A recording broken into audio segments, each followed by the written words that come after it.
welcome back to another Let's Talk Fortitude. Today we are honored to have the founder of Hands of a Sportsman, Mr. David Hinceman. Thank you. And listen, not only does he do Hands of a Sportsman, we've got a TV star on our hands here too. Oh yeah, and we're going to get into some of that. But hey, before we get into all that, let's pay a few bills here. This episode is sponsored by Pale Horse Coffee, Country First, Coffee Second. Country First, Coffee Second. Visit palehorse.com and use promo code Forerunner at checkout to get your 15% off your order. Sometimes it's hard for us to find our motivation and drive. Sometimes we just feel like death. There's a lot of mornings I feel like that. Man, if it wasn't for my coffee, I don't know if I could get up and going. That's where Pale Horse Coffee can save you. Better known and operated, Pale Horse Coffee roasts each one of their gourmet blends in-house and ships them straight to your door. And we're going to help you out. Right now, if you use promo code Forerunner at checkout, you'll get 15% off your order. Insert a personal endorsement, only 2 to 3 sentences if you like. So head on over to palehorse.com and use code Forerunner at checkout for your 15% off your order. When you feel like death, Pale Horse Coffee. David, thank you so much for agreeing to come on, man. It's my honor. You're welcome. By the way, it is his studio that we're using. And there are some monster bucks and mounts in here. There's turkeys, there's bucks. I mean, there's a little bit of everything. He's got skull mounts in here. Some of you can see them here behind him. This place is awesome, man. Thank you. It used to be my garage. You know, that's what when I first started doing the shelter hole, it was in the garage, and I figured out, man, it wasn't too bad in the wintertime because we could set heaters around us. Nobody'd see them. That, you know, it would take your breath away, you know, where at least you weren't, look like you're out in the middle of the yard in the wintertime. But in the summertime, oh, no. It was, couldn't do it. It's hot, wasn't it? So the wife let me move inside. So that's been awesome. Well, look, tell us a little bit. You were born and raised here in this area? In Salisbury, yes, sir. North Carolina. Man, you are I'm a native. Yeah, hey, now you know the difference. I'm from West Virginia, so I can tell this story. Now, you know the difference between people from West Virginia that settled in Winston-Salem and the ones that settled in Charlotte? Mm-mm. Half a tank of gas. My wife kills her. She gets some at me when I tell West Virginia jokes. Listen, I love that. I love that state. Born and bred, and there's nothing there to support anybody. I tried. It's beautiful, but there is no industry there. No. So, as a kid growing up, were you in the woods all the time? I was, due to my grandpa and my uncles. Quick story, my dad left when I was about a year and a half old. Mom couldn't afford to support us and a place to live. So we moved in with my grandpa and my grandmother, and kind of overstayed a little time, 12 years. Wow. So my grandpa and my uncles made sure that I was in the woods. We didn't have deer back then, or at least we're, close to the house. So a lot of it was squirrel, rabbit, dove, and that's kind of where I started in the outdoors. So was it small game? Was it deer? I mean, what was your... I would never do a kid like they done me. It's a wonder I even like deer hunting, but they would... I can remember them taking me to the game lands down here at the river, and they gave me this bag with my lunch in it, and there was some stuff in there for breakfast, and they just set me down on a log and left. We didn't have no orange on. We didn't have nothing on. I'm thinking, what did they do to me? And after a little while, as a kid, I got scared. So I'd start yelling for my grandpa, and God, he cussed me up one side and down the other. So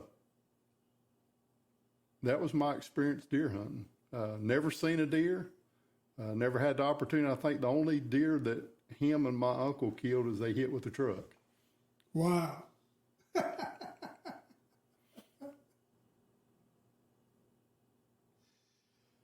So small game, did you hunt small game back then? Squirrel and rabbits. That was about the extent. I can remember when my mom, we moved from my grandmother's house. Basically, there was a lot beside my grandmother's house that they had a trailer on. They rented that lot. And when the guy moved out, my mom bought that lot and built a house right beside my grandma and my grandpa. So I didn't go very far, about 40 yards. So I can remember a time that my mom had came in the living room. She's like, "What's wrong?" I said, "Nothing." She said, "No, what's wrong?" I said, "Well, ain't got nobody take me hunting." She said, "Go get your gun." I said, "What?" She said, "I'm going to take you squirrel hunting." And she took me squirrel hunting and sit in the woods with me. And really? I can still remember that. That is awesome, man. But that's the cow cut my teeth, as far as hunting.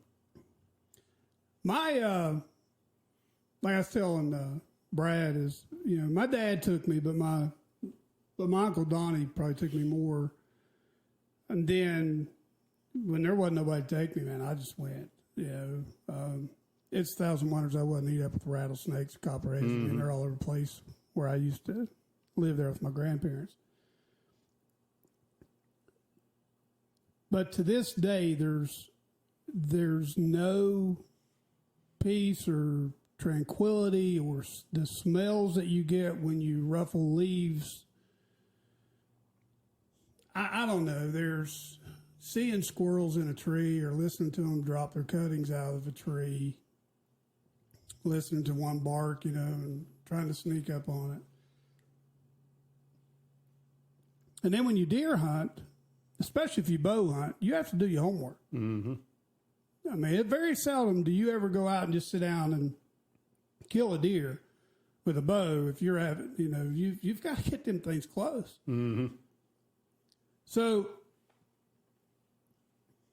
as you grew older, what drew you to what you're doing now, or to the video business that you have? So let's start off. I met a guy. I say a guy. It was a kid in 7th grade. His name was Robert Collins, and Robert is still, after all these years, my best friend.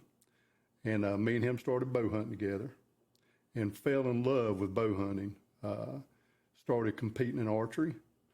Helped run the archery club for 20 plus years.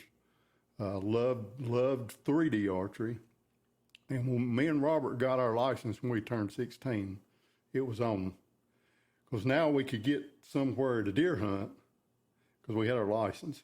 So me and Robert hunted here in North Carolina and really all over the United States for years and years and years and years.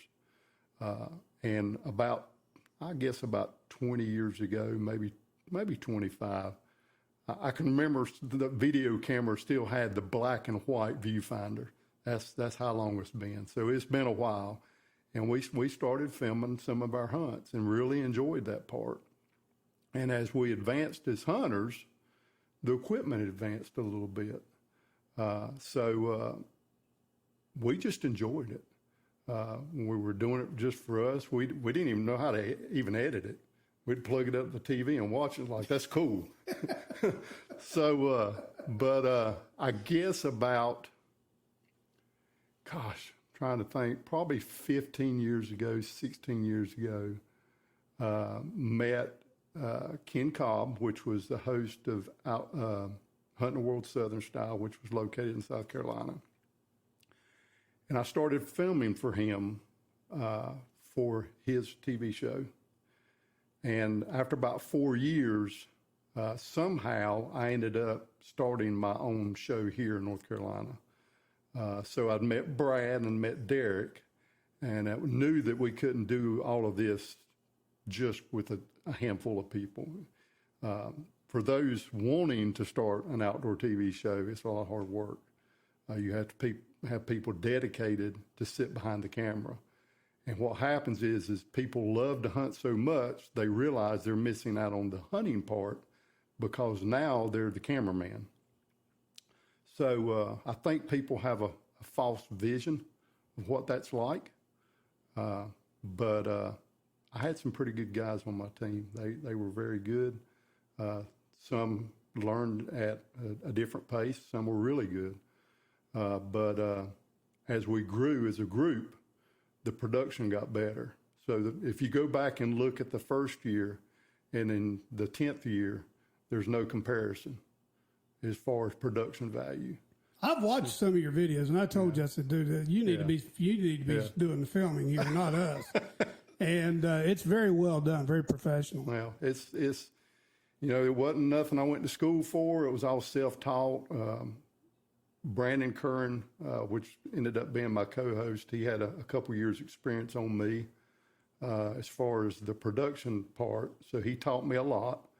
And then I've just learned, different things over the years to up the production value of the TV show. One thing that brought me to Hands of the Sportsman, though, was really Brad and Derek.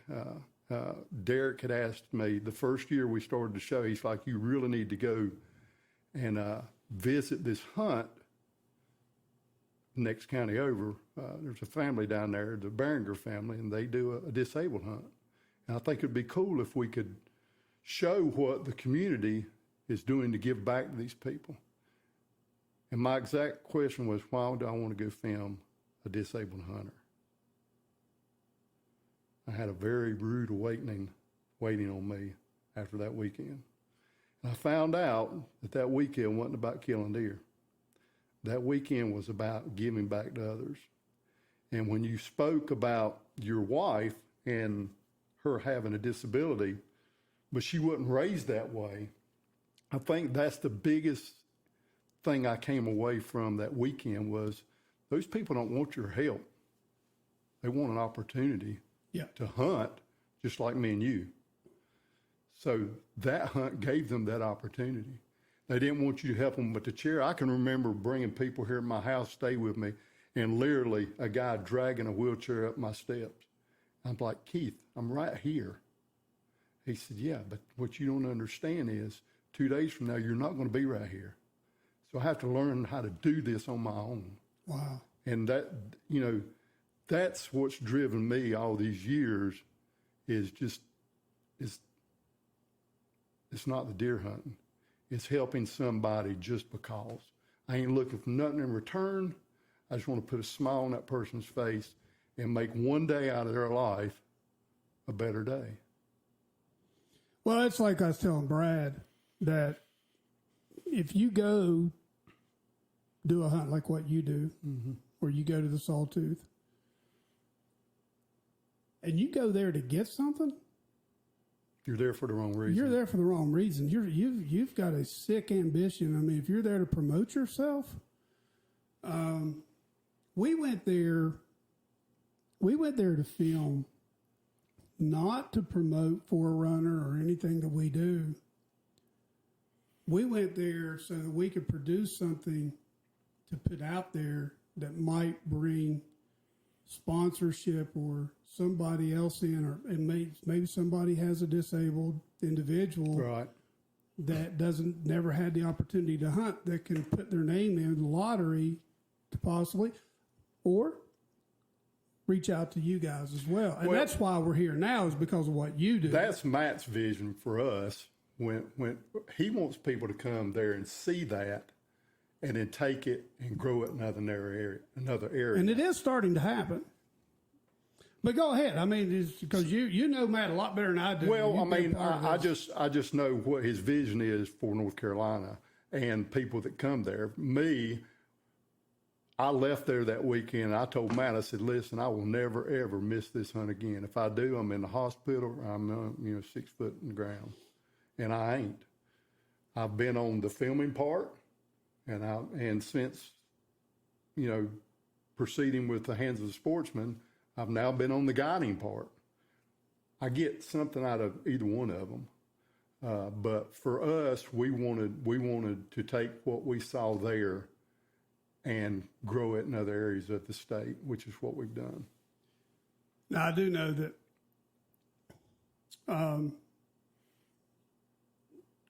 you've had somebody actually spin off of what you're doing, right? Yes. So get back to the TV show. There was a group of us, and Some were field staff, some were pro staff, some were just videographers. Some of them never even picked a camera up, and you have to teach them. I've literally got one guy that is filming for what is the name of that? Gosh, what is the name of that? But I can remember sitting with him in the blind the first time he ever run a camera. I was like, need to do this, this, this, and this. Well, the next evening he didn't ask me no questions. Like, what are you doing? He's like, I'm doing what you told me to do. It's like, you get it, you got it. And now he's making a living at it. So we've taken some of these people that just picked up a camera, and now they're making a living at it. But for me, I just wanted to show what, North Carolina had to offer. Most of our hunts were local. We did do some stuff in Midwest, but, was never to the level of like, Realtree or Mossy Oak or anything like that. We were kind of smaller and didn't really ever want to be that size. It was a vision of, for me, at least from the beginning, hey, I think this would be cool. I knew it was going to be a lot of, I can remember coming in and telling my wife, like, hey, I'm going to start a TV show. She's like, really? How are you going to do that? I was like, well, I mean, we'll get sponsors and, to pay for all this stuff. She said, so they're going to pay you to hunt? I said, no, they're going to pay me for an ad, a 30-second commercial. Okay, we'll see how all that goes. 11 years later, still doing it. So, but to get back to the TV show, I didn't realize at the time that we'd done Matt's hunt. And basically, what we did is we went in there. Brad went with the hunter. Derek went with the hunter. I went with the hunter. There was a couple others went with the hunter, including Kristen. And then we would come back, and I would produce a TV show that showed what that community was doing to give back to others. Then I found out there was 2 more hunts in North Carolina, Back in the Woods and Dreaming Big. So those are 2 other disabled hunts here in North Carolina. One's in November, one's in September. So I contacted them. I was like, listen, this is what I want to do. It's like, we ain't never had a TV show come and film any of our hunters. Like, okay, can I? Yeah. So we did that for a couple years. For me, something was missing. Can't pinpoint what it was. Something was missing. So Agri Supply was one of our sponsors, and then became one of our title sponsors. Had taken a couple guys on a duck hunt in Virginia, and we had duck hunted that morning, had supper, and we're just sitting down, just chatting, and the outfitter's like, David, tell me a little bit about your TV show. And I went on and started talking about the show, and, it was called Passing It On Outdoors, so a lot had to do with kids and just, continuing the tradition of hunting. I said, but what I really want to do is this. He's like, He said, have you ever thought about a 501c3 nonprofit? At that time, I'd heard of it, really didn't know what it was. It's like, well, no, not really. I mean, why? He said, because it'll open a lot of doors for you that the TV show can't. And the light bulb went off. It's like, it's a great idea. He said, here's another thing. You're on a national level, right? So, yeah. He said, so you already got a platform to advertise for a nonprofit. It's like, you're right again. So it took 2 years, but we, people don't realize there's a lot of attorney stuff that goes on in that. Exactly. So we had to get that squared away. We had to get our logo squared away. We had to get our mission statement squared away, before we could even launch this, which took about 2 years. And then that's what I did from 2016 to 2020 is we kind of combined Passing It On Outdoors and then promoted Hands of Sportsman as a nonprofit that we supported as a TV show. That's awesome. So you realized that you had God was pulling you in another direction, and you felt that. He was trying. I was resisting. Let's put it that way. So how long did it take you to finally say, okay, Lord, I hear you? Of course, you got to understand, I work a full-time job. I'm a welder by trade. So I was trying to work a job, trying to produce 13 TV shows, trying to get a nonprofit up off the ground, raise money. And I literally felt like I was like drowning for 2 years. And to mention what you connecting with other families that may have somebody disabled and doesn't know what we do, I run into that a lot because they don't understand technology and the equipment we have. We can take somebody totally blind and help them shoot a deer. We can take somebody that's totally paralyzed from the neck down and help them shoot a deer. So I'd say 2018 to 2020, I was literally just drowning because I spent 6 months in my dinette editing TV shows. Then you're trying to promote your TV show, promote your nonprofit, do your social media. And it's like, God, I just can't keep up with all this stuff. Something's got to give. And that's where the good Lord was just like, I got a plan for you. Like, okay, what's that plan? So I guess in 2019 at the end, I'd met this family and we had planned to take this kid deer hunting. He was severely disabled. And at the time, his parents didn't like, how are you going to take my son and help him shoot a deer? So we can do that. We can make that happen. And we did. And we literally sit there in the blind and cried together. They were so overwhelmed that their son had accomplished something that they didn't think was possible. And about 2 weeks later, I got choked up when we started talking about this last time. About 2 or 3 weeks later, I went in the mailbox and there was a card from his family. And in that card, it says how our organization and myself, and I don't take credit for none of this. I don't do this to get credit, but how we had changed their family's life and that kid's life. And I looked up right then. I was like, you know what, Lord, I get it. I get it. And I walked in and I told my wife, I said, I'm done with the TV show. And she's like, what are you talking about? I said, I'm done. She said, but you worked so hard for this. I was like, this ain't what the good Lord wants me to do. He wants me to do Hands of a Sportsman. So I called on my sponsors, and even Agri Supply is like, David, I've been waiting on this phone call. I just wonder when you was going to do it. I just can't, it ain't in my heart no more. I got to see where this is going to take me. So it's been a good transition. We've blessed a lot of people. Our organization is a little different. Some just cater to a veteran. Some cater to a disabled kid. For us, we cater to an able-bodied kid, a disabled adult, an able-bodied veteran, or a disabled veteran. So we cover a wide range of people, and we do this 365 days a year, and it goes as soon as we come out of deer season, it's right into a pheasant hunt, and right into turkey season, and right into fishing season, and right back into deer season. So generally we'll connect with somewhere around 150 different families a year. Wow. So it's around the clock. It's 365 for you. There's no downtime. Now, with your hunts and your fishing trips, is it a lottery? How do you select? So we have a website, and then we'll usually at the end of January, we have our annual board meeting in January. So if you wanted to do a hunt, you would submit a bid and say, okay, I want to take 20 kids hunting, and it's going to cost X amount of dollars. And you submit that bid to us, and then we will either approve it or disapprove it. So we generally, like this year, we had 20 different hunts, events. Every event has a price tag on it. Luckily, we were approved by all of them.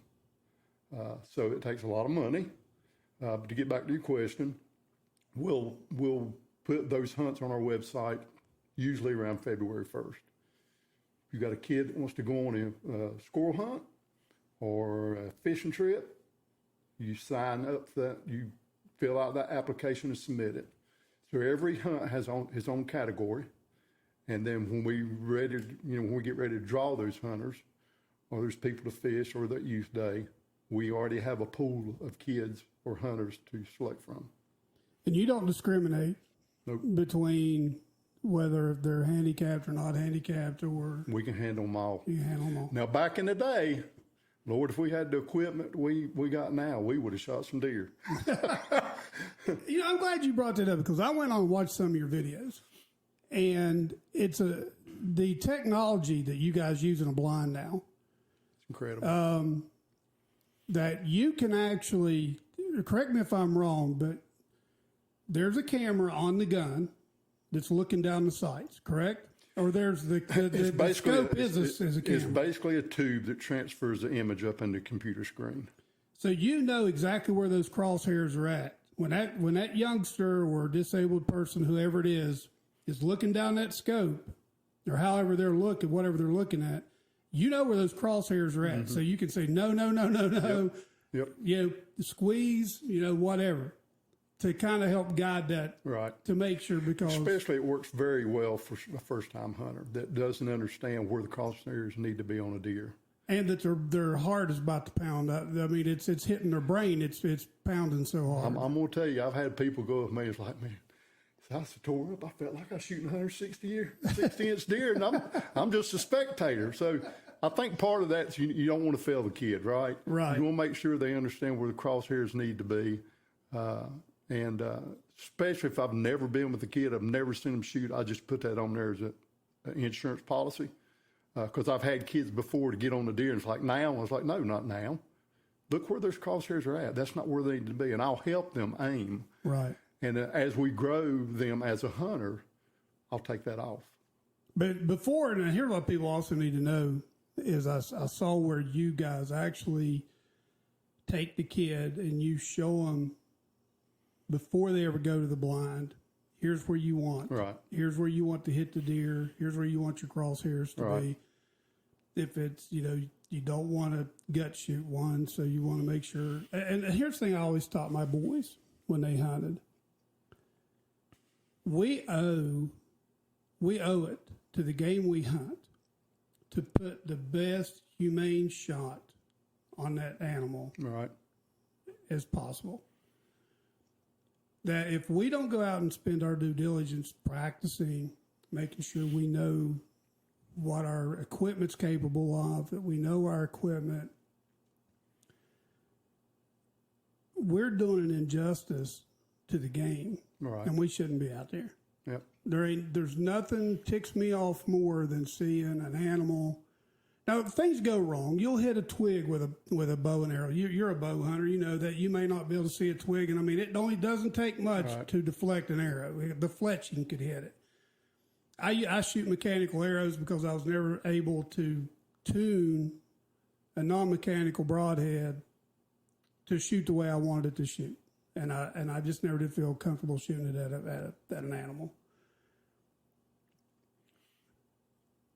But to watch what you all do in a blind with these kids or with these people, Matt was telling me, Behringer, that there are actually solenoids that you all have that they can, if they're paraplegic from the neck down, they can blow into a straw to shoot the gun. Tell us about some of that technology. So we have 2 units, and they are rather pricey, but definitely worth it.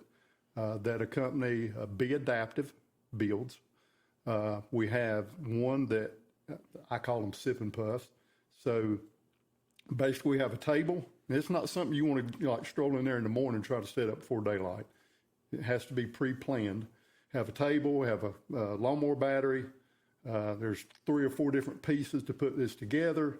It's got a cradle. You put the gun in it. Same idea. You got a tube. It transfers the image, and then literally there's an arm that comes over with a joystick. So if they're paralyzed from the neck down, they can take their chin and move that joystick, and it actually moves the gun up and down, left to right. That's awesome. And sometimes we help them. Depends on whether the deer's getting wigged out and, maybe smells something, sees something. We might help them get on it, quicker. And then once they get the crosshairs on it, they can see it. They just reach over and suck on that tube, and it's gone. And we have a push-button model, the same thing, that we can switch out. So basically, if you were the guide, you would have a button, and if I was the hunter, I would have a button. So I can push my button all day long until you push your button, it's not going to go off. So you push your button, and then we give them the green light, and they push that button. Some of them just like the button. That's awesome. But we can make it happen. I took a kid last year that was blind.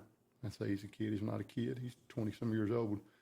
And his mother had got up with us the last week of season. I was like, how much time do you got this week? And she says, I got all week. I said, we can take your son until we shoot a deer. Last day, he talking about good Lord shining on us. He shot 2 does, totally blind. And I'm basically just behind him, up, down, left, right. I can see everything going on, squeeze the trigger. Wow. I just can't. To me, this is something that until we come to know Matt and Sarah, we didn't know existed. Mm-hmm. And by being there and filming that hunt, or not the hunts, but we filmed the activities going on, we met you, met Brad, Kristen, and I know there was a ton of others there that we just slipped by us that we didn't get to know. But when you look at the volunteers, they're young, they're older, they're male, they're female, they're cooking, they're cleaning, they're taking out garbage, anything and everything that needs to be done. The products that were donated to be auctioned off, it was humbling. And then whenever I meet you and you're talking to me about what you're doing, and then you said, hey, let me introduce you to somebody else. Mm-hmm. And I've watched some of Kristen's, a couple of Kristen's videos that have come across too. I'll have to say I'm so proud of Kristen. Kristen, TV show wise, was a huge asset to me. A bigger asset when we started Hands of Sportsman. Kristen had a vision just like I did. And I can remember he called me, like, hey, I need to talk to you. And he walked in here, he's like, I want to talk to you about something. I was like, man, just spit it out. He said, I don't want you to be mad. I said, I ain't gonna be mad. I love you. I love him like a brother. But his vision is totally different than our vision. And I mean, I've told him.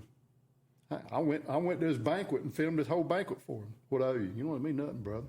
You done paid that 10 times over. Isn't that amazing? Took pictures for him. I mean, it's just, Kristen's vision was me as a kid. I can remember wanting that bow, or wanting that camo, or wanting a pair of boots. We couldn't afford it. He's taking a kid and building a hunter. Giving him the equipment, outfitting him to be able, once he leaves that hunt, to go and do it himself. So as much as I hated to see him leave, I was tickled to death that he finally is like, I'm going to do this. And he's done well.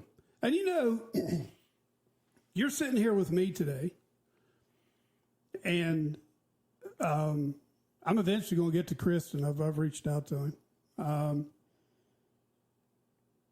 You can't.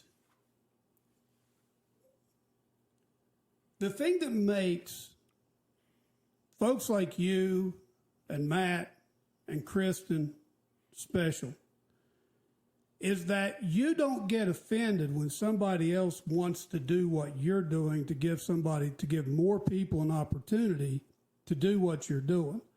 And if it's a little different, like what Kristen's doing, who knows? Maybe one of those kids that he's out there, let's say he has a 10-year-old that comes through, has a hunt with him, comes back in 5 or 6 years. He's a teenager now.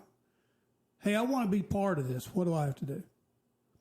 Because there's going to come a point where we get old enough, David, we're not going to be able to do podcasts and do Hands of the Sportsman anymore, that we're going to have somebody else take that torch and keep on running with it.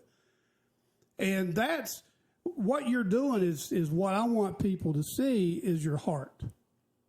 And to give you exposure as much as I can through our podcast to show appreciation. And if there's somebody out there that has a child or somebody that wants to support you, because you are a nonprofit, so whatever they give you, they can deduct it. We don't have that. We don't have that luxury right now. But if you had to, and I know this is probably hard. You may not be able to do this. And if you don't want to answer it, you don't have to. Over the years, has there been one or two, maybe three, that has really left a special place with you? That you knew that when these people came, when this person or these people came along, that you knew there was something special that in a way had an impact on you that maybe somebody else that just hasn't had over the years? Well, it's a two-part question, okay? First off, yes, but I have those hunters every year. But there is one that I met at a trade show, the hunting show in South Carolina, and her name was Jessica. And she rolled up in a wheelchair, and she had camo on. And when I see somebody, especially in a wheelchair, I'm just like, bam, I'm right there. And I just struck up a conversation with her, and we got to talking about hunting. And I was like, well, how many deer you shot? Well, I ain't never shot a deer. I was like, man, we need to get you hunting. Her mom and dad walked up. And I was like, hey, we need to get your daughter on a deer hunt. And she looked at me and she said, blah, blah, blah, blah, blah. And I'm thinking, well, what was all that about? Trying to take your daughter on a deer hunt. She said, honey, do you know how many people has told my daughter they're going to take her on a deer hunt? No, ma'am. She said, a bunch. Do you know how many people's actually taken her on a deer hunt? No, ma'am. None. Well, first off, I'm sorry that's happened. Second, I ain't that guy. And we're going to take your daughter on a deer hunt. And I'm going to be with her when she shoots her first deer. And that's exactly what we did. So if you'll go around the backside of this, she made me a big portfolio of all the pictures we've had together. Really? And, I don't get to see her as much anymore. She's pretty active. But I'd say that family that's what our mission's all about, is just taking that person and make a better day or a better weekend for them, even if it ain't one weekend out of the year. Because people don't understand, we get up, we put our boots on, we go hunting, and it ain't no big deal. Yeah. Sometimes we don't realize the gift that we've been given to do that. And I mean, like Jessica, it wasn't her fault. She had a disease that attacked her body when she was like 11 or 12 years old, and they caught it just in time before basically it took her life. So Jessica just wanted the same thing we wanted, to go deer hunting. How many deer has she killed over the years? Or do you know off the top of your head? Well, I know she shot a couple at she shot a couple with us, and then she shot a couple at Matt's. And I don't understand, because she's from South Carolina. That stuff needs to be available in South Carolina as well. And I don't know where that's at. I'm proud of North Carolina because there are several organizations here, like Matt's, like ours, like Back in the Woods, like Dreaming Big, that will take a weekend and just take people hunting. And if you're doing this, again, to get recognition, this ain't for you. Don't do it. Don't do it. Don't run it for the rest of them. Yeah. The rest of you guys that are out there doing this for the right reasons. It only takes one person to put a bad taste in several people's mouth, and then it ruins it for everybody, because that's just like Jessica's mom, blah, blah, blah, blah, blah. You talk a big game, but where is your game? Yep. And you were somebody that actually put your actions into what you were telling her. And I'm sure her mom was probably blown away. Oh, she was crying like a baby. I think we all were. She wasn't there. We couldn't get everybody in the blind, unfortunately. But when we got back to the hunt, it was on then. There was a lot of hugs and a lot of laughing, a lot of crying. Hey, I have to have a question for you. So in a couple of videos that you watched, they were funny. I mean, some of them were just super funny. That one of that guy was in the blind with y'all. So I see where you all put some of their parents in like a stand or something off to the distance. Mm-hmm. Are there cameras there that they're watching? No. They're just waiting to hear a gun go off. Yeah, so back in the beginning of this, we learned real quick we couldn't use like a standard blind. Standard blind holds 3 people. You got the whole family wanting to be involved in this kid's hunt. So now we've went out through donations, and we've bought 20 of the huge blinds and getting ready to buy 20 more. Oh, wow. So those will sit 5 to 6 people. Kind of hard to keep everybody quiet, but we make it work. Anytime, we want this to be a great experience for the whole family. Because a lot of these families have never deer hunted. They know nothing about it. We supply the gun, we supply the ammo, whatever they need, we got it. That's awesome. Now, if what I'm going to do, you're on Facebook. Mm-hmm. Website? handsofasportsman.org. And I'll put that in the link below. Because you do have merchandise. And if somebody wanted to come and you're not on e-commerce, you're not talking about that. No, we've tried that and it just didn't work out. There's a lot of money and a lot of time. Shipping. Man, you got to maintain a website 24/7 if you're going to do that too. So, and that's not our mission. Our mission is not to sell apparel. Our mission is to put a smile on somebody's face. But I just want to tell people that it's there. If they want to come to an event, they can follow you through Facebook or through your website. And if they wanted to come out and support you or see what you're doing, you take your trailer with you. It's an awesome trailer. It has all your merchandise. Great looking hats, man. I mean, how do you pick the one I got? He let me pick the one I've got on. I love it. But man, I'm gonna tell you, I would have worn any of them in there and been very proud to do it. Now,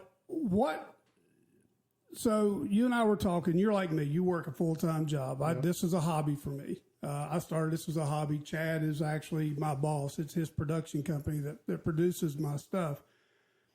But I do this as a hobby. If it ever goes somewhere, fine. If it doesn't, I don't care. I mean, I just love hearing the stories. I love building the relationships and the friendships that come through doing this. Do you kind of have a vision of where you'd like to see this go? At one point, I thought about chapters. What you get into with the chapters is maybe a chapter not representing you on the level of professionalism that we want to represent ourselves. So right now, we've just chose to stay local. We're planning to do some Midwest hunts, so we're looking for outfitters that it's a turnkey operation. Basically, we select the family, we send them out there, they take care of them, they feed them, they get them to the blind, and they make a wonderful experience for that family. And then we'll just see. But right now, the chapters really scares me because you just don't know what you're getting from people. I want a relationship with a person from another state that I know will represent us well. That's what I was saying, because I know there's with the type of people with the handicaps that they have, some of them, taking somebody to certain places of southern West Virginia could be a real challenge. Now, there are some strip jobs up there where places have been reclaimed, they're all grown back up, that could maybe be utilized. There are places in the northern part of the state or in the southwestern part of the state that probably could be utilized and done well, that rolls a lot like North Carolina does here.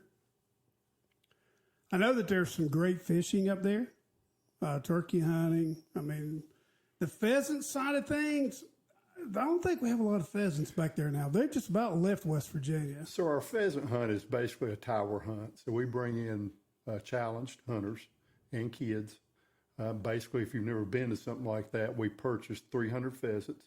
Oh, really? And then That's we put cool. everybody in a big circle, okay? And then they pitch the pheasant out. Obviously, they have to fly off, right? So for every 5 birds they pitch, you rotate. So everybody gets, a lot of times with the wind and stuff, a bird will pitch and go the same way every time.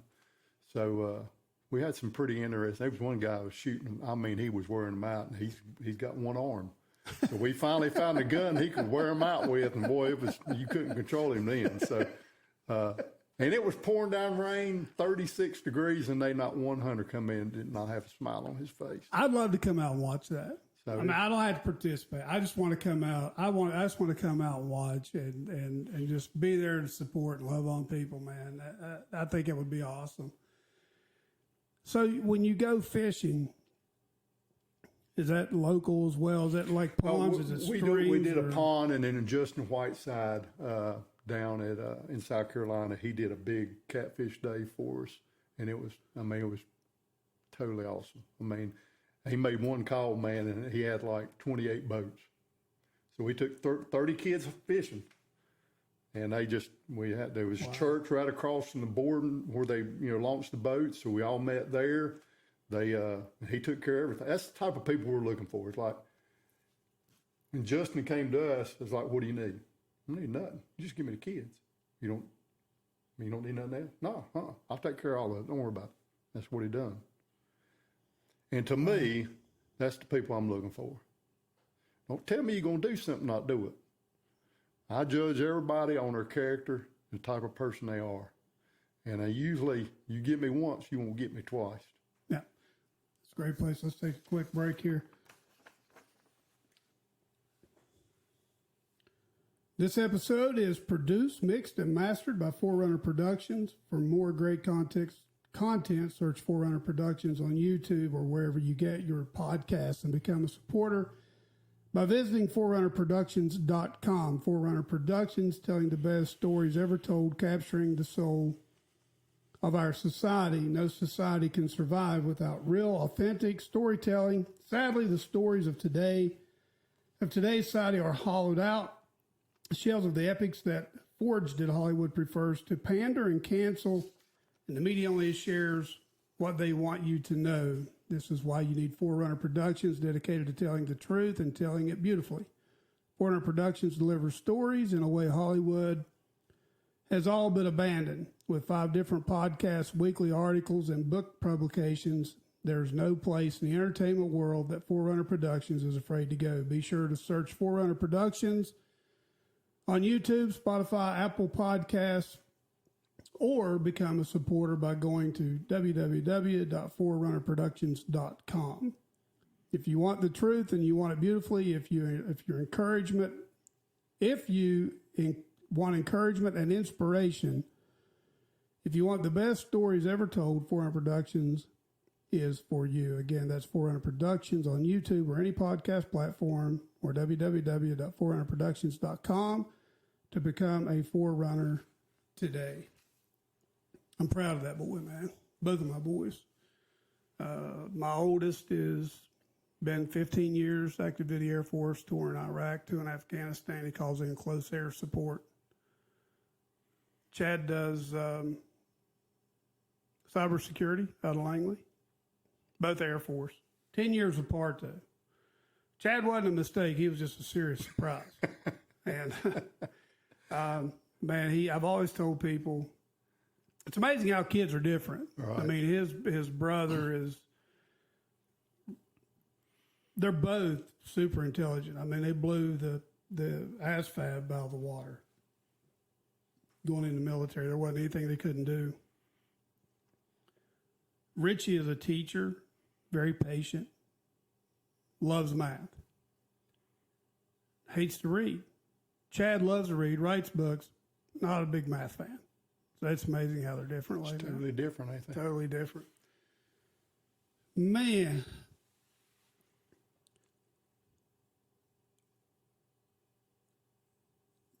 So Out of all your trigger pulls,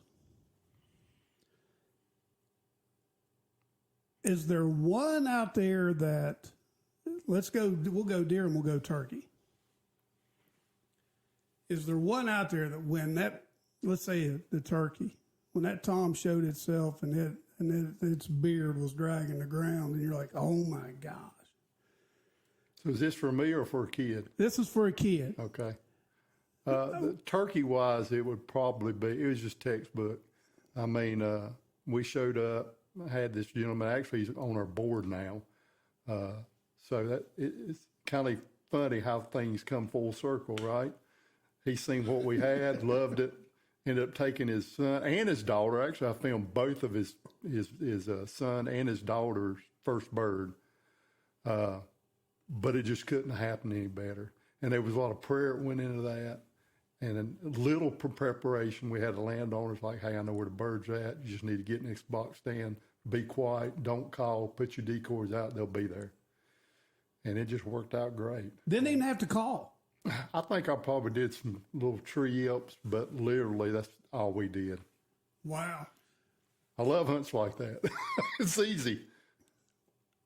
Is there one out there that when they pulled the trigger that they just come unglued? I mean, they were just hurrahing and just excited and happy. And I mean, just. Well, most of the time, to me, the excitement isn't the most important part. It's the emotional side of it. There's a little kid named Joel that me and Kristen filmed him at another disabled hunt.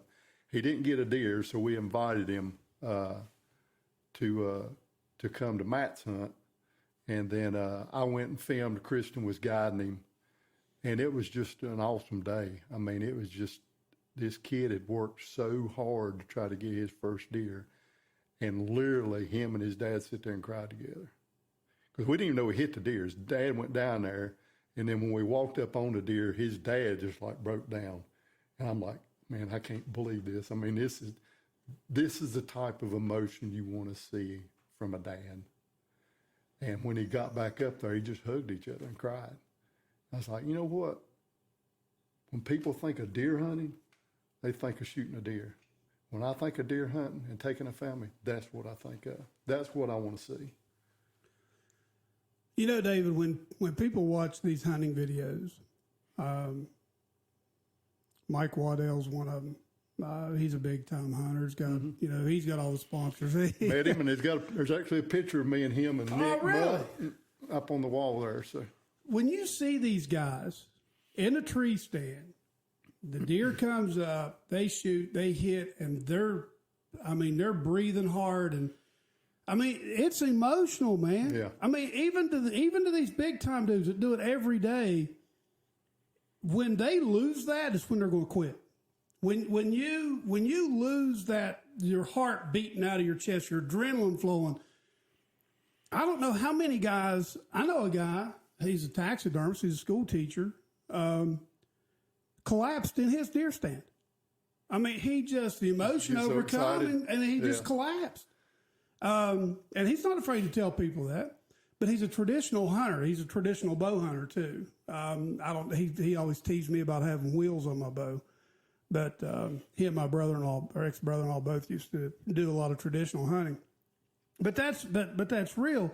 And I can only imagine, I would have to say that, would you agree that with you, it's probably the same way? When you lose that emotion of seeing these people, these kids or these individuals take down these animals and you're able to share and enjoy in their excitement, when that leaves you, it's time to quit. Would you agree? When that leaves me, I'll be dead.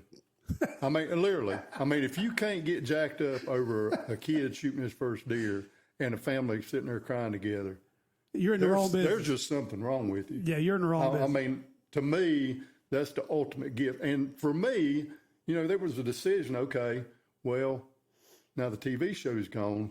What do I do with all this equipment? Do I want to continue this? Well, yeah. I mean, that's a perfect gift to give back to any family that they can go back 10 years from now and watch. Then I picked up a few weddings and do some different stuff, and it just kind of keeps me busy. And if you get away from editing for a little while, it's hard to get back into it. Yeah, it's hard. So that just kind of keeps me on my toes, and it keeps me as a reminder of tell that story. There's a story out there. And sometimes it's hard to do, especially on a deer hunt, because it's getting dark, or it's right at dark, and they just ain't a whole lot of time to redo anything. Yeah. So, I enjoy it. I enjoy taking 300 or 400 clips and sitting down and putting music with it and editing and You're very good. And making something worthwhile to watch. I'm going to tell you a little story about Chad. And this made me, it broke my heart, but it made me feel good at the same time. So I had put him in a ground blind in West Virginia behind his grandparents' house, and we knew there's deer galore behind there. And I knew exactly where to put him. I knew where they traveled. And it was one of those deals where we didn't have long, just a couple of days, because we lived in North Carolina. And you spend that kind of money on a tag, you want to make sure you've... Right. So he had shot one deer, and I mean, it was a perfect shot.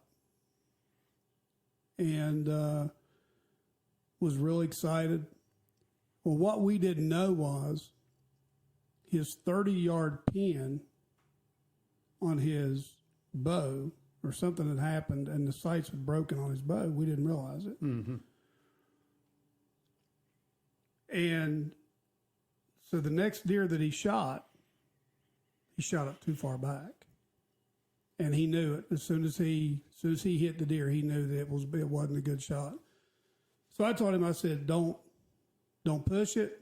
Stay in your blind for about 30 minutes and then come to the house. Don't just walk as far away from where you shot that deer and come to the house, and we'll go back, and we'll give it 2 or 3 hours and we'll go find it. We found it. He was tore up, dude. He cried because he felt bad that he had put a bad shot on that deer. And it broke my heart, but at the same time, it made me feel good knowing that he respected the game enough to know that he did, it happens, mm-hmm. but it broke his heart that it happened, and that made me feel good. And I just pray that he'll pass that on to his kids. That's the thing that was always instilled in me is make sure you're doing due diligence by the game that you hunt. Well, if you're a hunter, it's going to happen. It's just the way it is. I mean, we make mistakes. We're just human. Yeah. And that's why I think so much of the technology we get to use these days. Because, again, back in the day, we would go try to find a deer and lose it, and ask the kids, like, where you aiming? Well, I think I was where I needed to be. Well, how do you know that? Well, now we can watch it. I mean, real time, what's going on, and then stop the kid,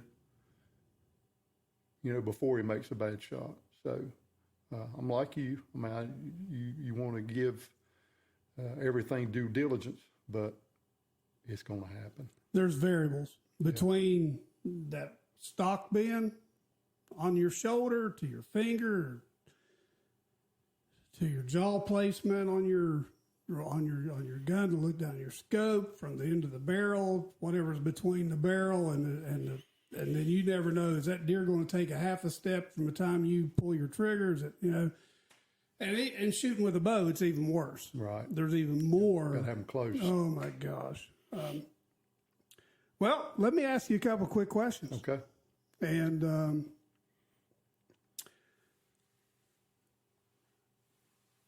if there was one place in the United States you could hunt one species, where would you go? Elk, Wyoming, and I did that last year. I always, as a kid, my mom bought me Field and Stream magazine, and I always read about the elk hunts in a canvas tent. I always wanted to do that, And last year I was able to go on a 10-day elk hunt. It was 30 miles horseback riding back up against the park, Yellowstone. And like Brad said, Montana, Wyoming, those places in your mind don't exist unless you go out there, because it is incredible the amount of game. Now, I didn't shoot an elk. I had an opportunity on one. I thought he was a little weak on one side, and I let him go, and then one of the guys ended up shooting him. But, you know, it was my choice. But just to see everything out there and experience riding in on a horse and packing your lunch in and getting up in the morning, and there's literally a wood stove there keeping you warm, and your floor is tarp, and you got canvas over you. That's it. I'll never forget the first day we got there. He said, "If you leave this door open, my son will come in and make a fire." I said, "What do you mean, leave the door open?" He said, "Just leave the door open." And I said, "What about bears?" "Oh, they ain't gonna come in here." I said, "What do you mean they ain't gonna come in?" He said, "If they gonna come in, where they gonna come in the mess tent? They ain't gonna bother you." And that first night, it was all I could do to go to sleep, because I mean, they ain't black bears out there; they grizzlies out there. Oh, man, that's awesome. So I guess my next question would be,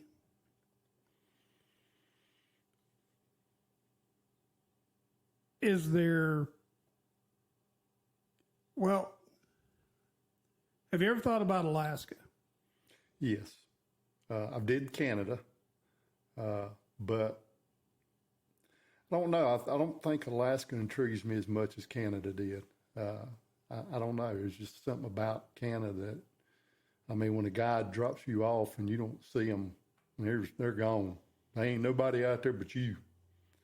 I don't know. It's just yes and no. Alaska doesn't intrigue me as much as Wyoming or Idaho, Montana. The country out in the Midwest, I mean, the true Midwest, there's nothing like it. I keep telling my wife I want to go to Montana. And the reason I did it is because physically you have to be in shape. I mean, I literally ran on a treadmill and an elliptical trainer for like 4 months. And the second day I was out there, I had this little 21-year-old guide, and I was like, "Dude, you got to stop. I can't freaking breathe." But you're at 10,000 feet elevation, and nothing will prepare you for that. I don't care how much in shape you think you are. I was fine walking. I was fine climbing.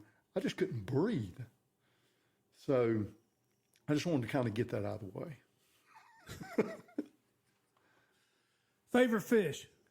Favorite fish, crappie, deep fried crappie. It's just, you can't beat it. That's what I hear. That's what they talk about on Duck Dynasty. That or catfish. And I know there's a lot of saltwater fish that's like phenomenal, but for us Southerners, it's hard to beat crappie and catfish deep fried. Yeah, I'm trout and smallmouth would be mine. So you've been out west, so you've seen those guys. Same question to you. Well, I'm going to hang on. So when you hunt, over the years, what's been your favorite weapon of choice? Bow, by far. And I'm going to ask you why, and I'm going to see if it's the same reason of mine. Because it takes a certain level of skill to shoot a deer with a bow. It ain't something where the deer walks out. For instance, this year I'm chasing this buck. He pops out across the old railroad trestle at 220 yards, and I pop him.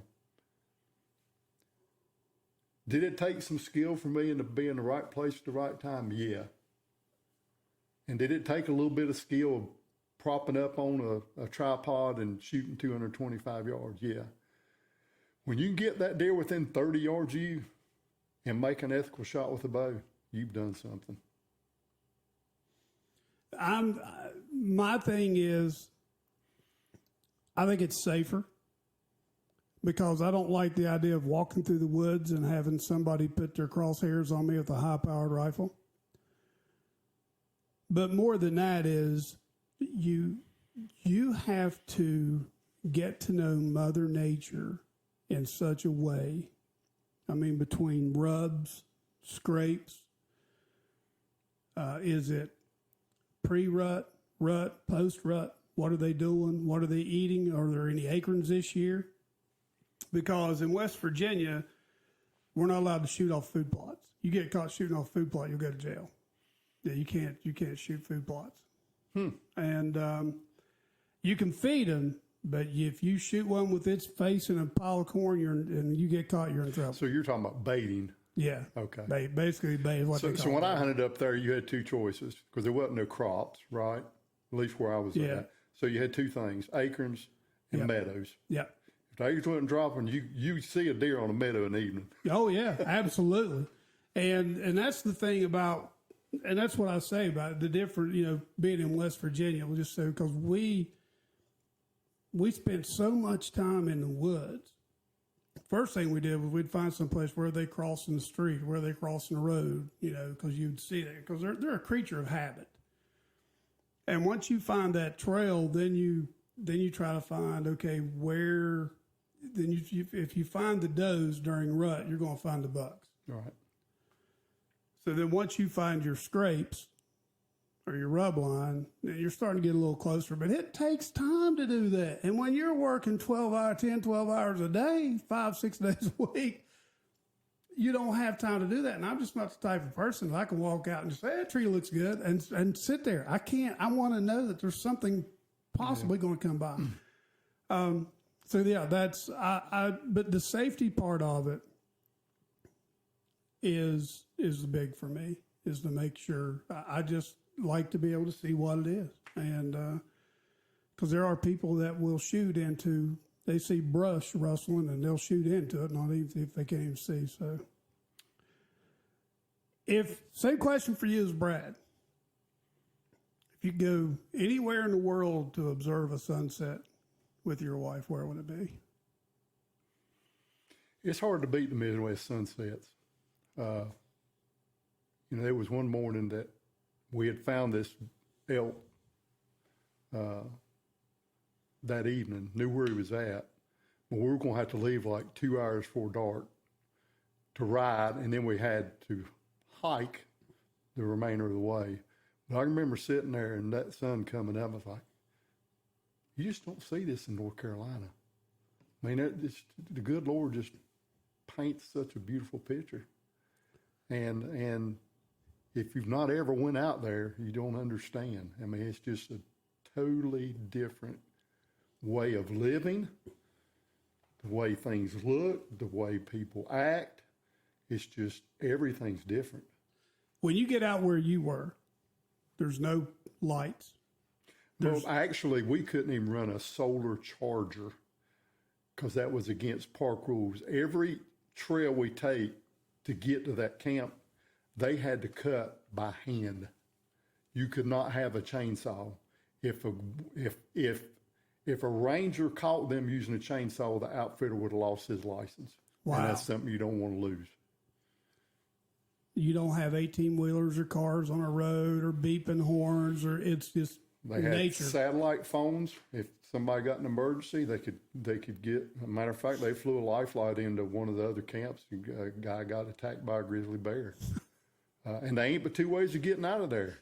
And one's with a helicopter, and the other one is a 10-hour horseback ride. Yeah, but it's just beautiful out there. It's the same way in the Navy when you go out on the deck of the ship at night, because when you're running haze grade underway, there's no lights out. Right. You're not lit up at night. You're dark. And so when you go out there, and especially if it's a night where the seas are calm and there's no clouds,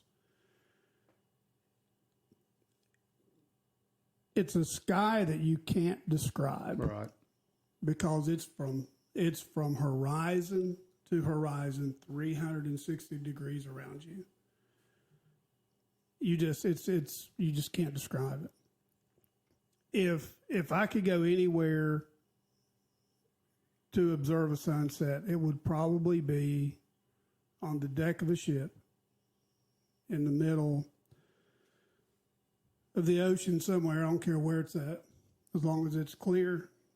And I'm sure it would be pretty much the same. I've seen some of the most incredible sunrises and sunsets on the ocean that you just, I don't care how many days you spend in Key West, Florida, it's not the same. Right.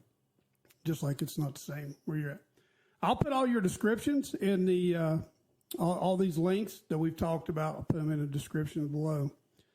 And I cannot thank you enough for taking time out of your day on your day off from work to allow us to use your studio and to record this and to take the time and to share your heart with what you're doing. I would like to say one other thing, and I get this a lot. Actually, two things. One is if you do have a family member that's disabled, know that there is a way to get them in the woods if that's what they choose. There's other organizations just like ours that can help that person get in the outdoors. Two, if you're watching this, it's like, man, I'd like to do that, but I don't know what to do. And I get that question, what do you do? For me, if you've got a blind and you've got good conversation, that's all you need. They ain't there to shoot a deer. I mean, they're there to shoot a deer. But that's the first thing that I found out on my first hunt with Matt was, man, this guy ain't talked to somebody in a long time. He was like, and that's what they want. They want somebody just to know, hey, this guy's listening to me. So that's kind of my spiel, is just help people, be a good person, and try to put a smile on somebody's face. That's awesome. That's I couldn't have said it any better or finished it up any better. David, thank you so much. Welcome. Handsofthesportsman.org. Handsofthesportsman.org. And you can find him, Hands of a Sportsman, on Facebook. Are you on Instagram too? We're on Instagram, Twitter, and YouTube. Cool. And Rumble. Now, what was the name of your the TV show you had? It was called Passing It On Outdoors. And are those up on YouTube? They are up on YouTube, yes. So, hey, go watch them. We can still put some money in old David Boy's pocket here if we get the subscribership up on that. Yeah, it's, it's just, I just try to do the best I can do. If people want to watch it, they'll watch it. If they don't want to watch it, they don't have to watch it. I will tell you this. I have watched a lot of hunting videos over my day. Dan Fitzgerald used to be one of my favorites. Oh, God, I loved him. Oh, man. Him and Guy. Oh, my gosh. I shot instinctively a compound bow instinctively for years because of him. Mm-hmm. And finally I said, I have got to put sights on this thing. And I went to a release and I'm like, hey, it works. And now it works. But I think Dan's son's still making videos today. I can't remember. It's definitely a rat race. I mean, it was fun. I learned a lot. It's a cutthroat industry. No Feathers is who used to hunt with him a lot. Mm-hmm. And but what I'm doing now definitely trumps over anything I did back then. And Dan, real quick, Dan used to do a lot for youth. Mm-hmm. He sent a signed picture and some stuff to Richie, my oldest, one year. That's cool. And he used to go out and speak at churches and this and that. Don't never be so big you can't humble yourself. Oh man, Dan's. I still follow him today. He's still got stuff out there. He's a lot grayer than he used to be. He's white like me. He's got.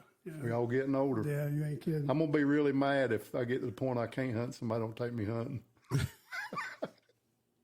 Hey, before we get out of here, go check out Chad's book on Amazon.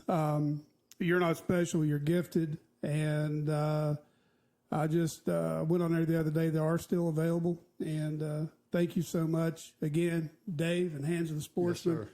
Hey, this is Let's Talk Fortitude, and we'll see you in the next one.